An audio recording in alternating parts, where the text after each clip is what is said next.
Au moins 45 personnes ont été tuées ce dimanche soir dans le sud de la bande de Gaza après un bombardement israélien, selon le ministère de la Santé de Gaza affilié au Hamas. Ce bombardement survient alors qu'Israël est de plus en plus isolé sur la scène internationale, mais alors que sait-on de cette attaque au bilan humain donc extrêmement important et qu'est-ce qui pourrait mettre fin au bombardement israélien à Gaza? Salut, c'est Hugo, j'espère que vous allez bien.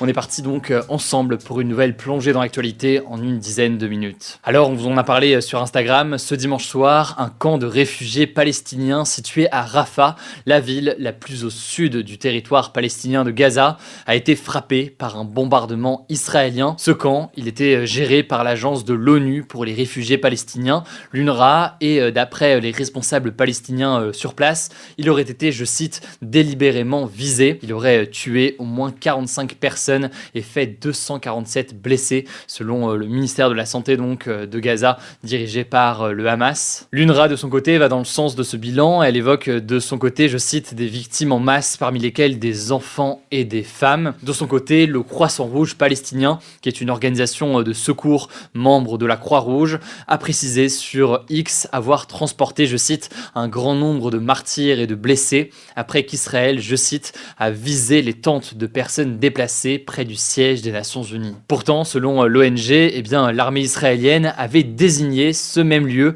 comme étant une zone humanitaire qui devait donc, a priori, être épargnée par les frappes. Alors dans un communiqué, le Hamas, qui est donc au pouvoir à Gaza, a dénoncé, je cite, un horrible massacre et a écrit, je cite, « Nous appelons les masses de notre peuple en Cisjordanie, à Jérusalem, dans les territoires occupés et à l'étranger à se lever et à marcher avec colère ». De son côté, Israël a reconnu avoir conduit cette frappe, mais affirme avoir frappé, je cite, « un complexe du Hamas dans lequel opéraient d'importants terroristes », selon eux. Par ailleurs, l'armée israélienne affirme que 2 de ses responsables du Hamas en Cisjordanie ont été tués dans cette frappe. Israël a aussi indiqué avoir, je cite, connaissance d'informations selon lesquelles plusieurs civils dans la zone ont été blessés. Et un peu plus tard dans la journée de lundi, le porte-parole du gouvernement israélien a admis, je cite, un événement vraiment grave. Alors, on a déjà eu l'occasion d'en parler plusieurs fois sur cette chaîne. Depuis le 7 mai, l'armée israélienne multiplie les bombardements et les affrontements à Rafah, qu'Israël considère comme étant le dernier bastion du Hamas, mais c'était aussi un lieu où sont présents des centaines de milliers de réfugiés palestiniens qui fuyaient justement déjà des bombardements dans le reste de Gaza. Là aussi, on en a déjà parlé à de nombreuses reprises, cela fait donc des semaines que les ONG et les organisations présentes sur place ainsi que les journalistes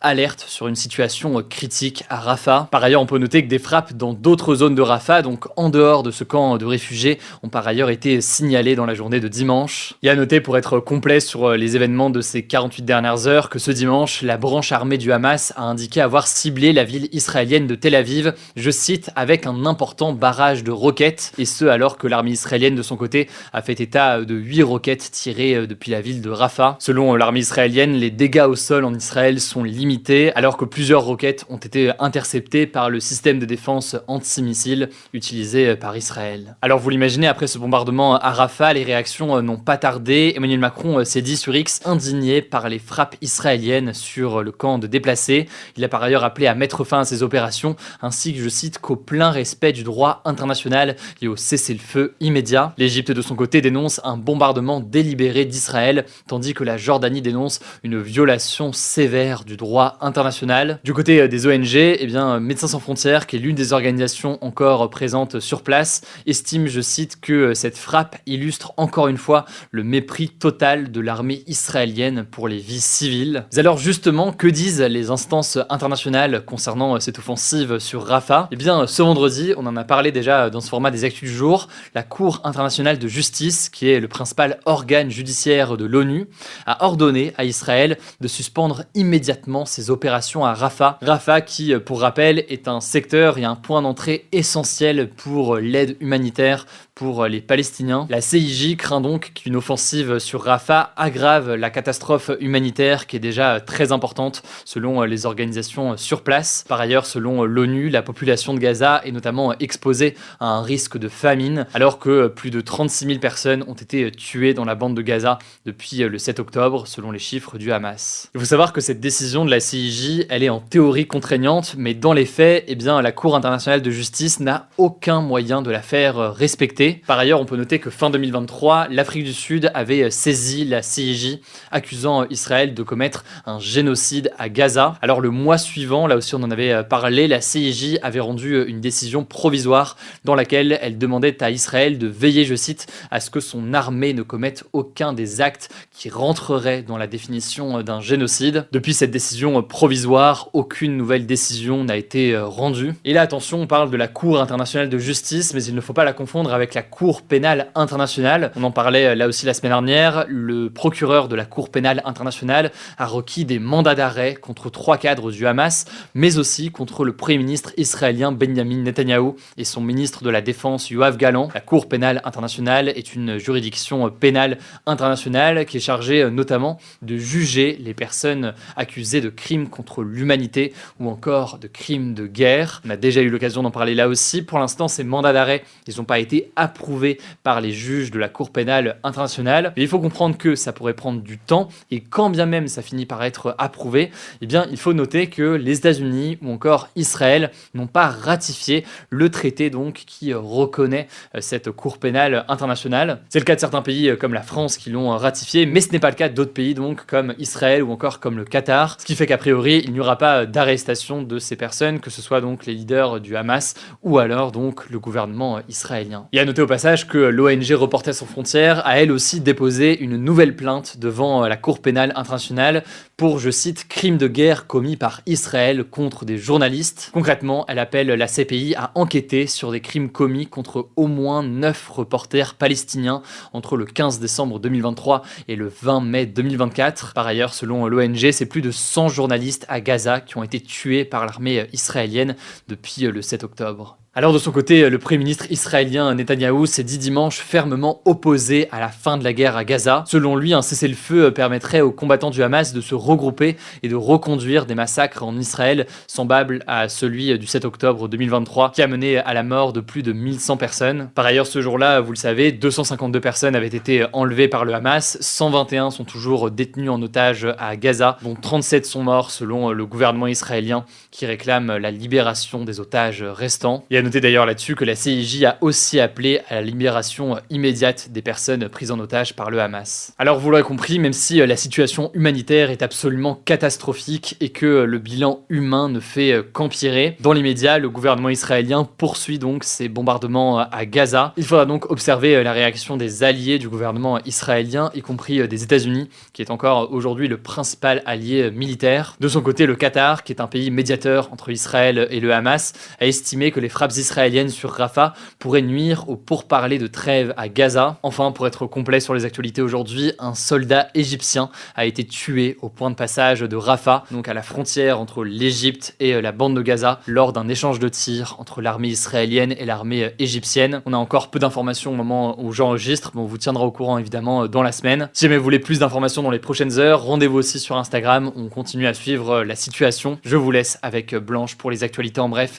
et je reviens juste après. Merci Hugo, et on commence avec cette première actu. Dans le territoire d'outre-mer de Nouvelle-Calédonie, l'état d'urgence va être levé ce mardi matin, heure locale, à l'issue du délai légal de 12 jours. C'est ce qu'a annoncé le gouvernement français ce lundi dans un communiqué. En fait, l'état d'urgence avait été instauré le 15 mai suite à des émeutes contre une réforme électorale rejetée par des indépendantistes de Nouvelle-Calédonie. Cette mesure exceptionnelle, elle permet au gouvernement de restreindre temporairement certaines libertés, comme la liberté de circulation, pour garantir la sécurité publique sur un territoire. Alors en parallèle de ça, l'Elysée a annoncé que 480 gendarmes supplémentaires allaient être déployés en Nouvelle-Calédonie, alors que les forces de l'ordre ont du mal à contrôler certains quartiers de Nouméa, la capitale de l'archipel. Au total, près de 3500 forces de l'ordre sont actuellement déployées sur le territoire. Deuxième actu en France, le projet de loi du gouvernement sur la fin de vie est arrivé ce lundi à l'Assemblée nationale. Il vise à ouvrir pour la première fois en France une aide à mourir qui consiste à autoriser ou accompagner une personne qui en a exprimé la demande à recourir à un médicament qui lui donne la mort. Les personnes concernées devront notamment être majeures, être de nationalité française ou résider en France et être atteintes d'une affection grave et incurable en phase avancée ou terminale. Cette substance, elle pourra être administrée par le patient, un médecin, un infirmier ou une personne volontaire désignée par le patient. Alors ce projet de loi a fait l'objet de plus de 3000 amendements, donc des propositions de modification de la loi qui font débat. On y reviendra plus en détail dans les prochains jours. En tout cas, le texte doit être examiné et débattu pendant 2 semaines par les députés réputée avant d'être examinée par le Sénat. Troisième actu à Mayotte, un département d'outre-mer français, une femme de 62 ans est décédée du choléra ce samedi, a annoncé ce dimanche l'Agence régionale de santé. C'est le deuxième décès lié à cette épidémie à Mayotte après la mort d'un petit garçon de 3 ans début mai. Le choléra, c'est une maladie infectieuse qui se transmet par l'eau ou des aliments contaminés. La plupart du temps, les patients n'ont pas de symptômes, mais pour environ 10 à 20% des personnes touchées, une maladie sévère peut apparaître et devenir mortelle en l'absence de traitement, en particulier pour les enfants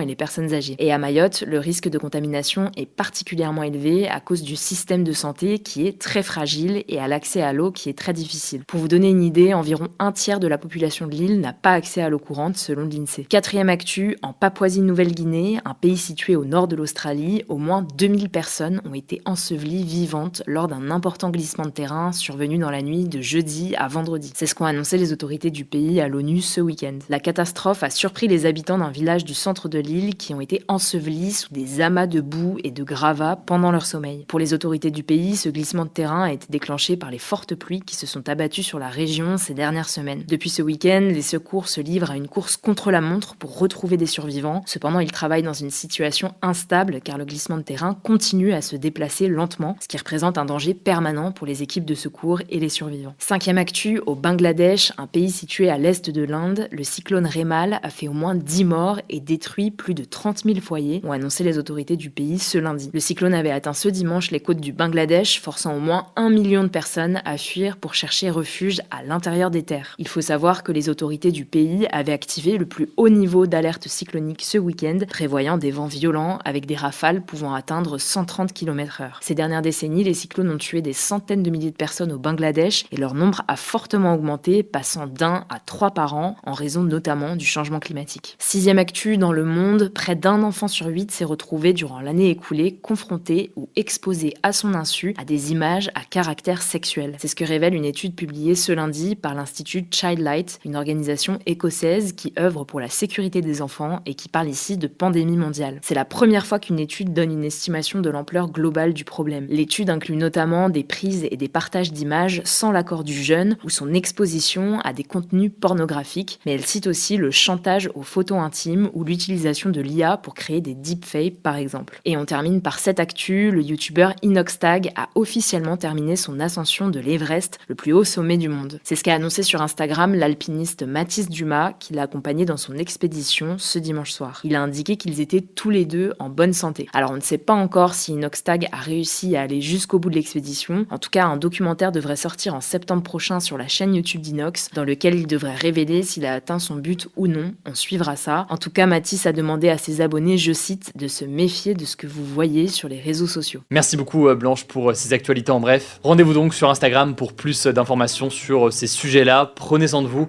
prenez soin de vos proches et on se dit à